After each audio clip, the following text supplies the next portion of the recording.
So as you may notice from this setup, we will be inviting some guests, and that special video will be coming up in September. We're excited about it. And we do have our sweet mascot, Coco, here. She can't be far away. It's the most social cat I've ever had. Welcome, Coco, to the studio.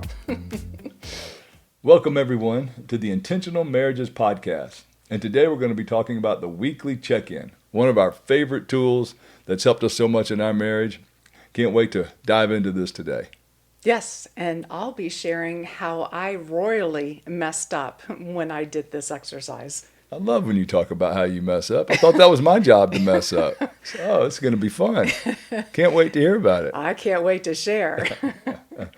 Yeah, one of the things that we've learned is couples will sometimes work hard on learning the tools and skills they need for marriage, but couples tend to not to want to practice these tools and skills and processes.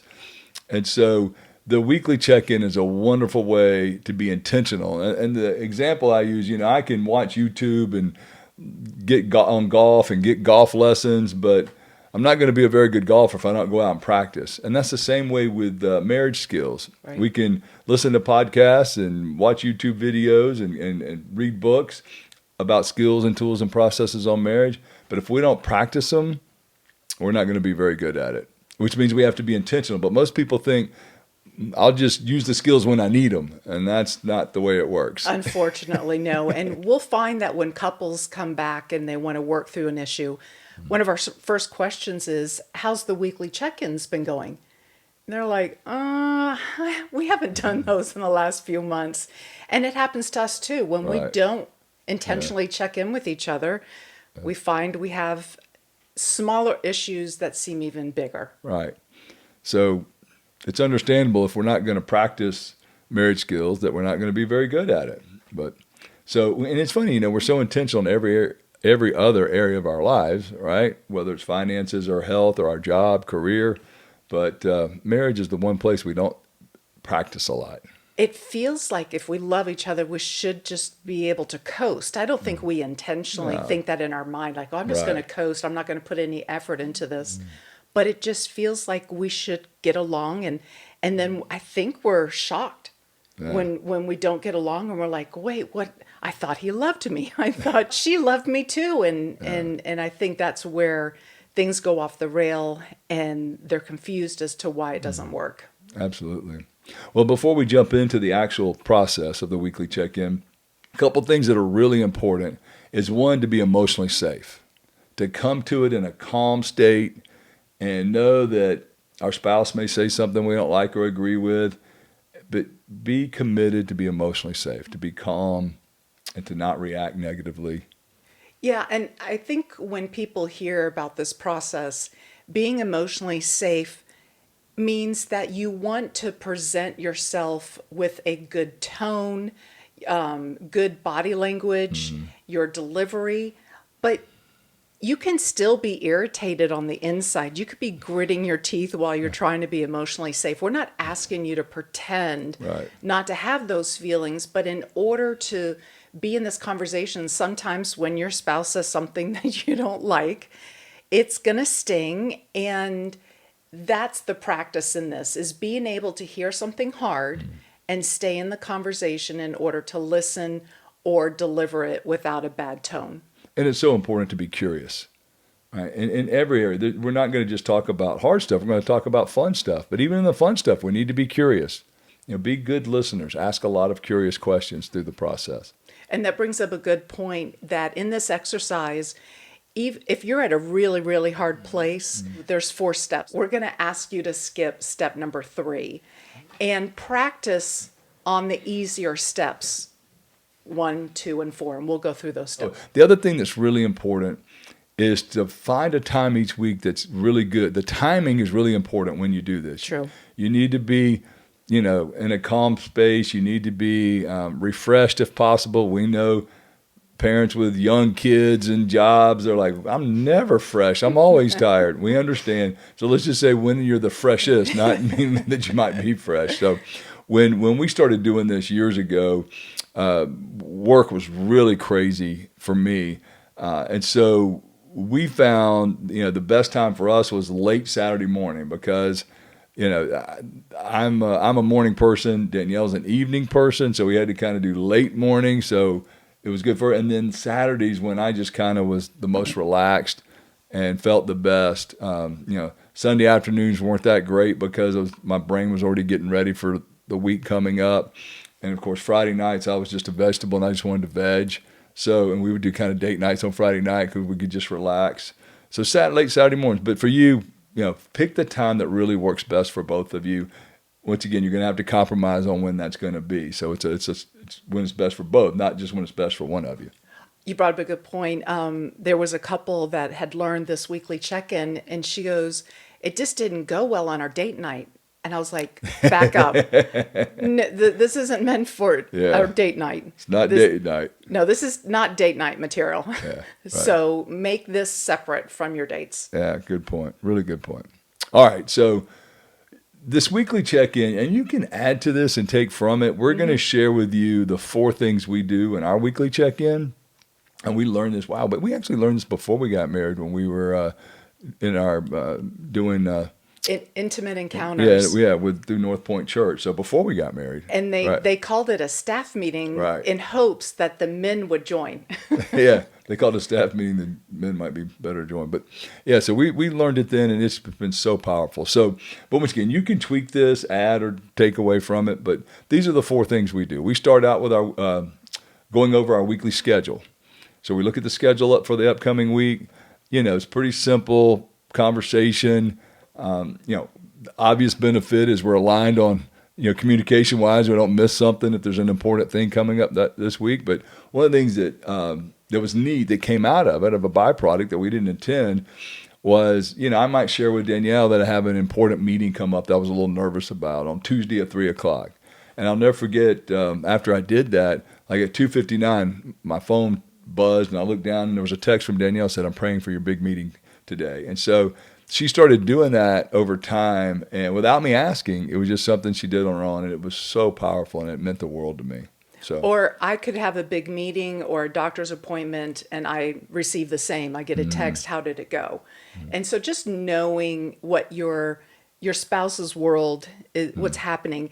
And what's wild is we didn't create a shared calendar until we started this ministry. And I'm like, I can't believe we didn't do a shared calendar all these years, because it's nice to be able to look down and go, okay, I'm not going to call him right now because he's at a lunch appointment, or just knowing where each other is, right? I mean, that's another part of just being a part of each other's world via a shared calendar. Yeah, there's just a lot of side benefits you don't even think about. Yeah. All right, so the second one is a really fun one, or it can be a really fun one. It wasn't initially, Russ. We'll talk about that in a moment. But the second thing we do is we talk about our hopes and dreams. Then you may be thinking, you talk about your hopes and dreams every week. I mean, how do they change? And what we mean by hopes and dreams is everything from I want a beach condo to I want to lose 2 pounds this week or try a certain restaurant. So it's really just what's important to me and what's important to our spouse. Part of what was frustrating for me when I was sharing my hopes and dreams, I would dream big. And Captain Buzzkill over here would be calculating, I don't know if we can do that. I'm like, these are my hopes and dreams. Stop being Captain Buzzkill on him. So I came up with a word that worked for me and worked for him, and maybe it'll work for you guys. But the word was eventually. It wasn't a yes, which I wanted, and it wasn't a no from him. So he would say eventually, and that would suffice. I think more importantly, it's not about yes or no. It's you did such a great job remember at one point where you said, just dream with me. And that was really big. There's such an important emotional connection happens when we feel like our spouse is listening to what's most important to us and is enthusiastic about what's most important to us. Right. So you care about that dream, and you knew I was going to be realistic about certain things that were way outside our range, but it was fun to dream. Absolutely. I think people do this when they get a lottery ticket. Like, what would we do if, we'll pay off our family's mortgages? And, it's a fun exercise to dream and just know your partner's heart. I love the story that you shared about the CEO that had retired and he had these dreams. Right, right. And so there was I heard a guy speak one time that he actually sold it at 60 something years old, sold this company he had built for $4 billion. And he told this story that as soon as the deal closed, he came right home and he said, honey, we can finally get that boat and sail around the world. And she goes, are you crazy? I'm not getting any boat and sailing around the world. And he realized he had had this dream for so many years and never shared it with her. And she was like, I'm not doing that. And so it's really important. We just assume that our dreams are our spouse's dreams. Right. So it's important from that aspect to talk about them. You know, you hear the story of the person that can't wait to get the RV and travel around the country. And the other spouse is like, I'm never going to do that, right? So, but it's still, you can dream with each other, right? Come with some kind of compromise or support each other's dreams, even if they're not together all the time, right? You don't have to do them together to support each other. Right. So, you had a dream that really wasn't a dream of mine, Right. but you talked about it almost every weekend for 2 years. And then we just accidentally came up across the idea of, well, let's just see what it would look like. And you want to share that story about the beach condo? yeah, someone shared with us, if you have a big dream, is pretend you're going to execute on that dream, even though you're not ready to financially. Just Right. pretend you're going to do it. So the example was a beach condo. I'd always wanted a beach condo in South Florida. And so I started pretending we were going to do it, even though we weren't ready to. So we went down to where I wanted to get the condo, looked at the area, looked at the buildings, looked at what they would cost, what the rental income would be, and put all the analysis together, and then talked to a couple people who lived up here in Atlanta and had beach condos down in that area. And I'll never forget after going through that process. And I actually had that dream for years and years. And I came to Danielle and I said, you know what, honey? You're not going to believe this, but I don't want a beach condo anymore. Like, what? And so what I realized from that, it was a fantasy. It was not a dream. And so what we do often when we dream is we only dream about the good parts of that dream. We don't ever think about the downsides of that dream. And that's what this process, and thank goodness, because then I quit wasting time with this fantasy about something I really didn't want. Right. So it's a great process. If you have a big dream, let's make sure it's a dream and not a fantasy by pretending you're going to execute on it without doing it, right? And so, And the same thing happened for me. We thought we wanted to move across town, and we just had been planning like that's eventually where we're going to go. And so when we went through this beach condo exercise, we're like, let's do this. Why don't you go across town and look around and see where we might potentially move? I did that, and I came home. I said, you're not going to believe this, but I don't want to leave Alpharetta. Another powerful example, because we would have gotten to that stage, because this was a couple years before we were even ready.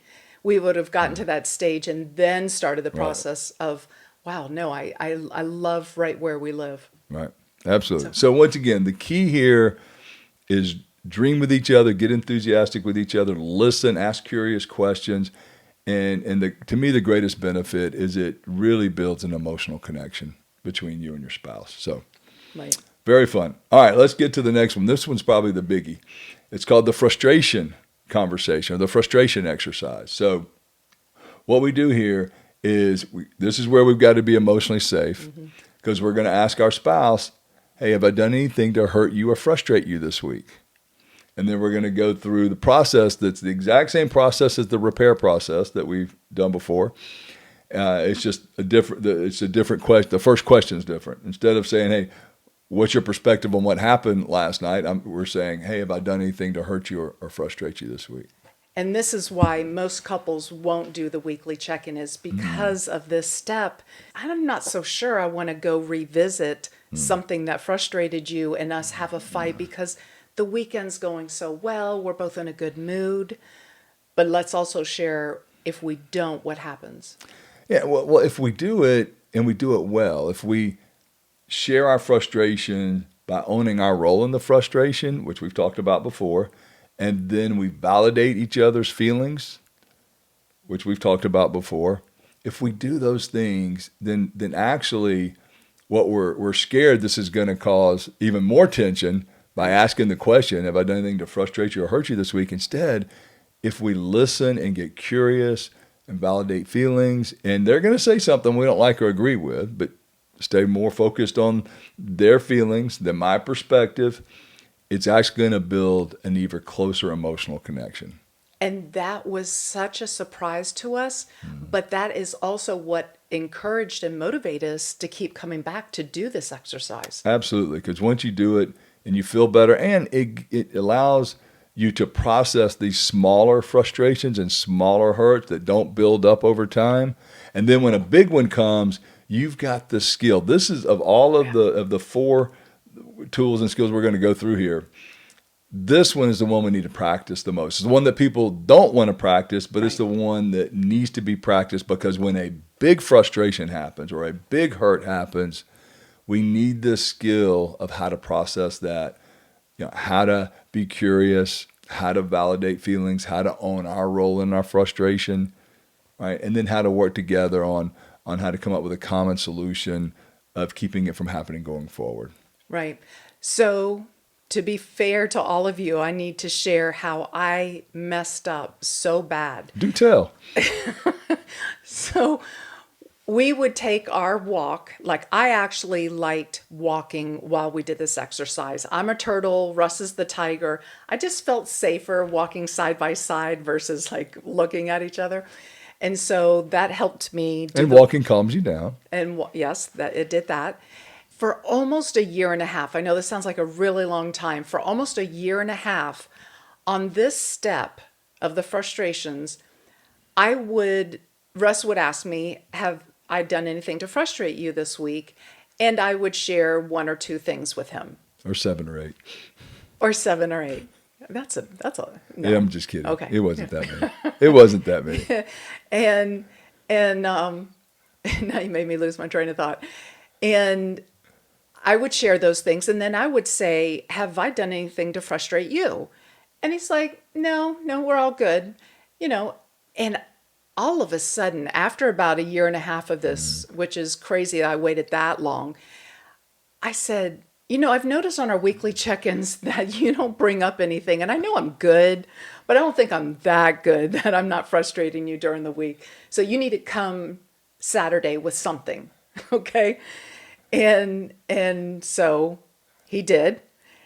And again, remember, we're going to be emotionally safe. He had modeled it so well. Even if he didn't agree with me, he would ask me questions. He's like, tell me more about that. I'm really sorry that anything I did made you feel that way. I mean, he modeled it really well. So I was ready for this, right? So that Saturday we go on our walk and we get to that step. And I go, have I done anything to frustrate you this week? And he brings up something. How do you think I reacted? The minute he told me I did something, I flipped my head around and said, no, I didn't. And I said, this does not feel very emotionally safe. I could not believe how I failed immediately on the first try after watching him do it so well, which just shows you we were even learning and teaching this stuff, and I couldn't even do it out of the gate. It just shows how much you have to practice. Yeah, of everything we ask you to practice, this is the biggest thing. That was so embarrassing. Yeah, well, you got really good at it, and it's something that has absolutely been crucial to our marriage, is that third step. Yes. All the steps are important, but this third one, just if you will practice it, then when it happens in real time, when we do something to frustrate each other or hurt each other, or there's a big frustration or hurt, then these skills, you'll have the muscle memory and be able to work through it when it happens. And there'll be a free guide to the repair process that'll help you walk through this frustration exercise, and it'll give you 7 steps, so you don't have to guess, what do I say next, or how do I approach this? Because I think approaching the conversation is what's so fearful, but we've put structure around it to help you walk through this and walk through it a lot better than how I did. Absolutely. So let's finish with the best part of the weekly check-in, and that's the 4th step, which is celebrations. So we always want to finish on on a high note by celebrating each other, by bragging on each other. So let's talk about, hey, this is what I really appreciated about you this week. Or when you did such and such, it meant the world to me. Yeah, because our counselor said, I like this process that you're going through, but you need to focus on what went well that week too. I mean, it's so easy for us to pick apart, what went wrong, but pick apart what went right more than just a thank you. Say, that really meant a lot to me because I was so worn out that day. And the fact that you took the kids without me asking meant the world to me. We need that kind of encouragement. But I will admit, I would start off these brags in the wrong way, meaning I'm like the queen of an anti-brag. Russ, would you like to explain what an anti-brag is? An anti-brag would be an example of, you usually are really bad at this, but this week you were awesome, and it meant the world to me that you were so good at this, even though you're usually not good at it. That's called an anti-brag. You can leave out that they usually are not good at it and just talk about being good at it. Oops. That's okay. I knew what you meant. I knew it was with good intention. It didn't feel good, but I knew it was good. It kind of felt good. The part, it was kind of those, sweet and salty things. It was a little of this, a little of that. Yeah. So. All right, well, good. So always end on a brag. As a matter of fact, we love, to do a daily brag. Always if you can finish each evening with a brag, it's good. But definitely the weekly check-in, finish off with the celebrations or the brags. If we talk about takeaways, make sure to be intentional on practicing these skills. It's so important. And then find out the right timing. Pick a good time each week. And once again, this is not legalistic. If you miss a week for some reason, or if you have to move the time that you normally do it for some reason, that's fine. But just get in the routine, stay in the cadence of it. And as Zig Ziglar used to say, if you miss it one time, that's a lapse. If you miss it 2 times, that's a relapse. But if you miss it 3 times, that's a collapse. So just know, missing it once is okay, maybe twice, but let's just don't get in the habit of missing it, if you will. Right. So the 4 steps that we walk through are our schedule, our hopes and dreams, frustrations, and end with celebrations. Yeah. And remember to be emotionally safe. Next time, we're going to talk about our personal story of why we do this ministry, how we got into the ministry. It's such a passion for us. So please join us next time. Yes. And remember, to have an extraordinary marriage, be intentional. Thanks so much for joining us. Thank you, everyone.